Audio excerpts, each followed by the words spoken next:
इन तीन कंपनियों ने, क्योंकि ट्रांसपोर्ट मंत्री मैं हूं, ये मेरे अंडर ही आता है, तो उन्होंने मुझे एश्योर किया है कि हम 6 महीने के अंदर फ्लेक्स इंजन लाएंगे।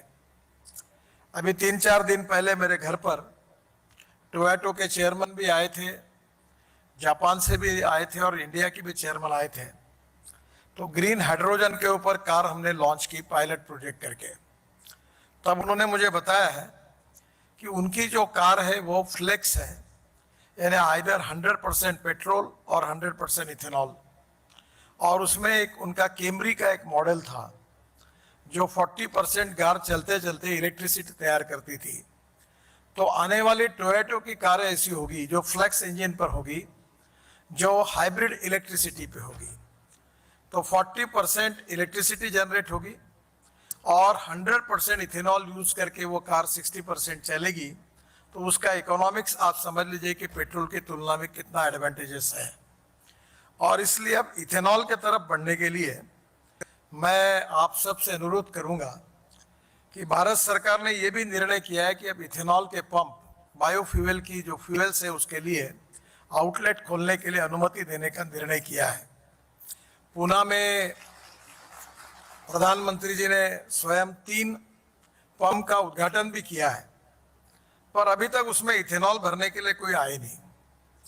इसका कारण यह है कि अभी हमारे 2 व्हीलर सेक्शन में विशेष रूप से बजाज ने उनकी मोटरसाइकिल फ्लेक्स इंजन पे तैयार की है, टीवीएस ने भी तैयार की है, और दोनों की मोटरसाइकिल लॉन्च करने का सौभाग्य मुझे मिला है। अब हीरो ने भी तैयार की है, उस दिन मेरे घर पर आए थे, उन्होंने भी तैयार की है। तो स्कूटर्स जो है, स्कूटर और मोटरसाइकिल, ये फ्लेक्स इंजन पर अवेलेबल है। ऑटो रिक्शा भी देने के लिए वो तैयार है। वही बात आती है कि वो बोलते हैं पहले पंप चाहिए, पंप वाले बोलते पहले गाड़ी चाहिए। तो मुझे लगता है इसी में पहली बार आज ऑटो रिक्शा भी अवेलेबल हो सकती है, स्कूटर्स भी अवेलेबल हो सकती है और कार भी अवेलेबल हो सकती है। तो मेरा सबसे पहले अनुरोध शुगर फैक्ट्रीज वाले जो है, जिनको इथेनॉल मैन्युफैक्चरिंग करते हैं, उनसे मेरा अनुरोध है कि वो अपने कारखाने पर और अपने एरिया में इथेनॉल के पंप तुरंत खोले। और इथेनॉल के पंप खोलने के बाद अगर वो स्कूटर, ऑटो रिक्शा और कार 100% इथेनॉल पर चालू होगी तो इथेनॉल का कंजम्पशन आप ही कर सकेंगे। तो एक बहुत बड़े प्रमाण में इथेनॉल पेट्रोल के अल्टरनेटिव के रूप में सेल होगा, और जिसके कारण आपको काफ़ी फायदा भी होगा, पोल्यूशन भी कम होगा, हमारा इंपोर्ट भी कम होगा और गांव के लोगों को रोजगार भी निर्माण होगा। और इसलिए मेरा अनुरोध है कि शुगर फैक्ट्रीज इथेनॉल का पंप अभी शुरू करने के लिए इंटरेस्ट ले। इसके बारे में अगर कोई अड़चन आती है तो जरूर मुझे मिलिए, क्योंकि इसके बारे में मैं ऑलरेडी पेट्रोलियम मंत्री जी के साथ लगातार चर्चा में हूँ, और इसलिए ये शुरू करने से ऑटोमोबाइल मैन्युफैक्चरर तुरंत अपने प्रोडक्ट को लॉन्च करेंगे।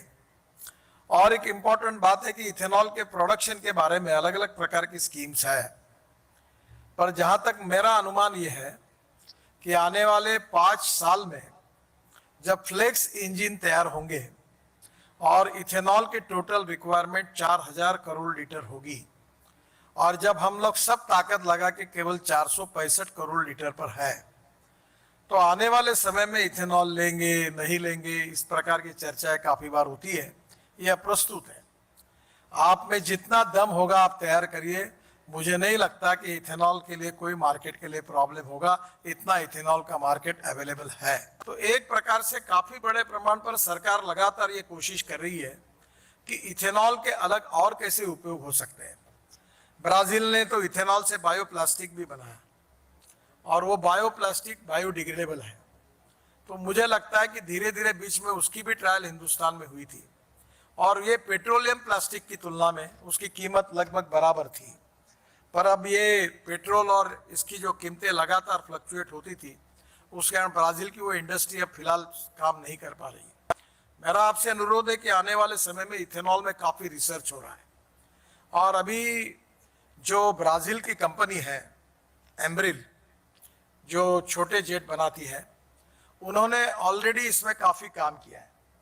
और मैंने एक ग्रुप की मीटिंग भी ली है, और हम कोशिश कर रहे हैं कि एविएशन इंडस्ट्री में भी इथेनॉल का उपयोग कैसे हो। और इसलिए स्वाभाविक रूप से बीच में स्पाइस